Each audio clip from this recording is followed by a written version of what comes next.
جو دوسرے الفاظ سے انہوں نے کہا پی ٹی آئی کے ساتھ کیا تکلیف ہے بھائی، یہ ایک سیاسی جماعت ہے، آپ اس کو جلسہ یا احتجاج کرنے کی اجازت کیوں نہیں دے رہے؟ لیکن ایک راستہ بھی آج دکھایا گیا، وہ راستہ یہ دکھایا گیا کہ گل حسن اورنگزیب صاحب نے کیونکہ ایک طرف توہین عدالت کی درخواست لگی ہوئی تھی پی ٹی آئی کی جلسے کی اجازت نہ دینے کی، اور دوسری طرف جو ہے وہ جلسے کے معاملے کے لیے عامر فاروق صاحب کے سامنے درخواست لگی تھی۔ گل حسن اورنگزیب صاحب نے آج ایک راستہ دکھایا، کہا جائے تو یہ بڑا ویلڈ راستہ ہے اور اس کے ذریعے اجازت مل سکتی ہے۔ معاملہ یہ ہے کہ کوئی بھی جج یا کوئی بھی عدالت اپنے اوپر ذمہ داری اس لیے نہیں لینا چاہ رہی کہ کوئی اونچ نیچ ہوتی ہے تو ڈیفینیٹلی ساری انگلیاں اس عدالت یا اس متعلقہ جج پر اٹھیں گی، تو اس لیے انتظامیہ کا یہ معاملہ ہے تو انتظامیہ اور سیاسی جماعت مل کے فیصلہ کر لیں۔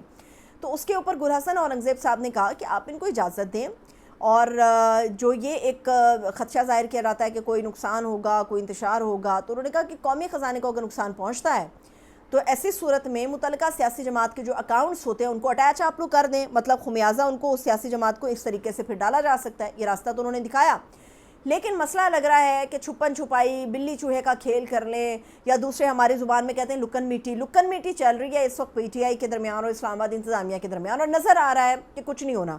اب ساری جو پی ٹی آئی ہے وہ زور لگا رہی ہے جلسے اور احتجاج کے اوپر، دوسری طرف حالت اتنی بدتر ہے کہ کوئی بھی پنجاب کے اندر جو قید لیڈرشپ ہے اس کے اوپر بات نہیں کر رہا۔ کچھ دیر پہلے اس وقت میں نے پرویز الہی صاحب کی ایک پوری ویڈیو دیکھی ہے، اس ایک حصہ ہے جو میڈیا چینلز کے اوپر آپ دیکھ رہے ہیں، اور کچھ ویڈیو میں نے دیکھی ان کی حالت اتنی غیر ہے کہ اسپتال میں جان بوجھ کے انہیں دھکا دے کر، جیل میں جان بوجھ کے دھکا دے کے گرایا گیا، یا ان کا پاؤں سلپ ہوا وہ خدا بہتر جانتا ہے، مگر جو ان کی پسلیاں ٹوٹیں اور جو فریکچرز انہیں آئے وہ ابھی بھی گھر کے آرام دہ بستر اور بہترین نگہداشت کے باوجود وہ قابو نہیں آ سکے ہیں، وہ عمر کے جس حصے میں ہیں۔ لیکن جب میں پرویز الہی صاحب کو دیکھتی ہوں کہ اب انہیں خدا کر کے ایک علاج معالجہ اور گھر کی سہولت میسر آئی ہے، تو دوسری طرف ہمارے سامنے ڈاکٹر یاسمین راشد ہیں، ہمارے سامنے عمر سرفراز چیمہ ہیں، ہمارے سامنے میاں محمود الرشید صاحب اور دیگر اعلیٰ قیادت اور دیگر کارکنان کی بھی حالت ہمارے سامنے ہے۔ پنجاب کے اندر پی ٹی آئی کی لیڈرشپ کوئی بات ہی نہیں کر رہی۔ آپ مجھے بتا دیجئے کتنے لوگوں نے اٹھ کے یہ دیکھا ہو کہ پنجاب کے اندر کوئی مؤثر آواز انہوں نے چاہے ٹویٹر کے ذریعے اٹھائی ہو، چاہے سوشل میڈیا کے کسی نیٹ ورک کے ذریعے اٹھائی ہو کہ ہماری جو لیڈرشپ قید ہے انہیں خدا کے واسطے انصاف دو۔ آج آ کے چند لوگ ہیں جو عالیہ حمزہ کے لیے آواز اٹھا رہے ہیں، مگر ڈاکٹر یاسمین راشد، عمر سرفراز چیمہ اور میاں محمود الرشید اور دیگر لوگوں کے حوالے سے ہمیں بالکل ایک خاموشی، ایک مجرمانہ خاموشی پاکستان تحریک انصاف کی نظر آ رہی ہے۔ نہ آپ لوگ اپنی لیڈرشپ کو نکال سکتے ہیں، نہ آپ لوگ اپنی لیڈرشپ کے لیے بات کر سکتے ہیں، نہ ان کے لیے مؤثر آواز اٹھا سکتے ہیں، نہ احتجاج و جلسہ کر سکتے ہیں۔ تو کوئی اس پی ٹی آئی کی لیڈرشپ سے پوچھے کہ بھئی آپ کر کیا سکتے ہیں؟ کیا آپ صرف عدالتوں کے اندر گھمن گھیریاں نکالنے کے لیے بیٹھے ہوئے ہیں؟ آپ کے پاس کوئی مؤثر حکمت عملی نہیں، کوئی ایکٹیویٹی نہیں؟ اگر آپ لوگوں نے جماعت اسلامی کے دھرنے کو جوائن کرنا ہے تو کل کی بجائے آج کریں نا۔ یہ بھی تو دیکھیں، اس کا مطلب صاف نظر آ رہا ہے کہ آپ کے پاس کوئی اسٹریٹجی نہیں ہے۔ اب آتے ہیں ایک اور معاملے کی طرف، وہ معاملہ ہے جنگل کے قانون کا۔ یہ نہایت اہم خبر ہے جو میں آپ لوگوں کو دینے جا رہی ہوں۔ جنگل کا قانون کیسے ہے؟ سپریم کورٹ آف پاکستان کے اندر سے 8-5 کا فیصلہ آتا ہے کہ یہ مخصوص نشستیں ہیں، یہ تحریک انصاف کا حق ہے، یہ ان کو دے دو۔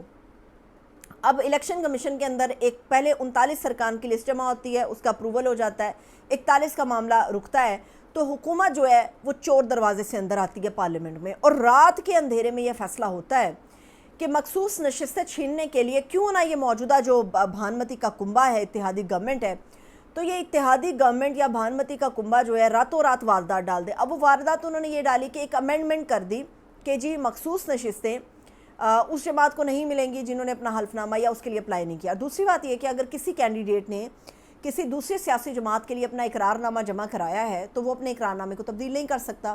یہ انہوں نے ڈائریکٹ سپریم کورٹ کے اوپر اٹیک کیا۔ اس کے بعد پھر ہم نے یہ بھی دیکھا کہ اب توہین عدالت کا جو قانون ہے اس کو ختم کرنے کی تیاریاں ہیں۔ ان دونوں کا تعلق کہاں پر ہے؟ ذرا غور سے میری بات سنیں۔ یہ تعلق یہاں پر ہے کہ اگر ایک طرف سے عدالت کا فیصلہ آپ ٹھکراتے ہیں، سپریم کورٹ کو آپ آنکھیں دکھاتے ہیں کہ نہیں دیتے مخصوص نشستیں، جو کرنا ہے کر لو، کر لیا، ہم نے قانون بنا لیا، پھر ان پہ لگتی ہے توہین عدالت۔ مگر توہین عدالت بھی کیسے اپلائی ہوگی؟ کیونکہ توہین عدالت کا تو قانون ختم کرنے کی پوری تیاری گورنمنٹ نے کر لی ہے۔ عدالت جو ہے نہ تو اب باز پرس کر سکتی ہے، نہ پوچھ سکتی ہے بلا کے، نہ توہین عدالت کا ایک ان کا جو رائٹ ہے اس کو استعمال کر سکتی ہے۔ یہ وہ واردات ڈالی گئی ہے پارلیمنٹ کے اندر، 2 بڑی وارداتیں ڈالی گئی ہیں جس کا نقصان پاکستان تحریک انصاف کو اٹھانا پڑ رہا ہے۔ قائمہ کمیٹی میں ایشو آتا ہے، قائمہ کمیٹی میں پی ٹی آئی کی آواز جو ہے وہ کتنی سی آواز ہوگی، مخالفت کے باوجود بھی وہ اس بل کو نہیں رکوا سکے۔ مخصوص نشستوں کے حوالے سے پی ٹی آئی کی پوزیشن کو ڈاؤن کیا جا رہا ہے۔ پی ٹی آئی یہ جو بغلے بجا رہی تھی کہ ہمارے حق میں فیصلہ آ گیا، اب مخصوص نشستیں ہمیں مل جائیں گی، قاضی اپنے گھر کو چلا جائے گا، دسمبر میں الیکشن ہو جائیں گے، یہ تو سارا ملیامیٹ ہوتا ہوا نظر آ رہا ہے۔ جنگل کے اس قانون میں سب ملیامیٹ ہوتا ہوا نظر آ رہا ہے۔ جب تک پی ٹی آئی کی لیڈرشپ مؤثر قیادت کے ساتھ نہ اتری، آپ عمران خان کو دوش نہیں دے سکتے۔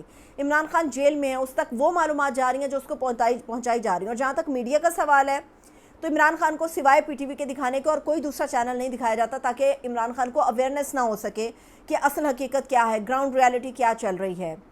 تو اس لیے پی ٹی آئی کی لیڈرشپ کو جب تک مؤثر حکمت عملی نہیں بناتی تب تک آپ لوگ بھول جائیں کہ یہ مخصوص نشستوں کا معاملہ سارٹ آؤٹ ہوگا، یا قاضی کو گھر بھیجنے کا خواب شرمندہ تعبیر ہوگا، یا اکتوبر میں کالعدم ہونے والے انتخابات کی درخواست ہمارے سامنے آئے گی، یا پھر دسمبر کے اندر پاکستان تحریک انصاف کی حکومت آئے گی۔ مجھے اجازت دیں، اپنا بہت سا خیال رکھیے، خدا حافظ۔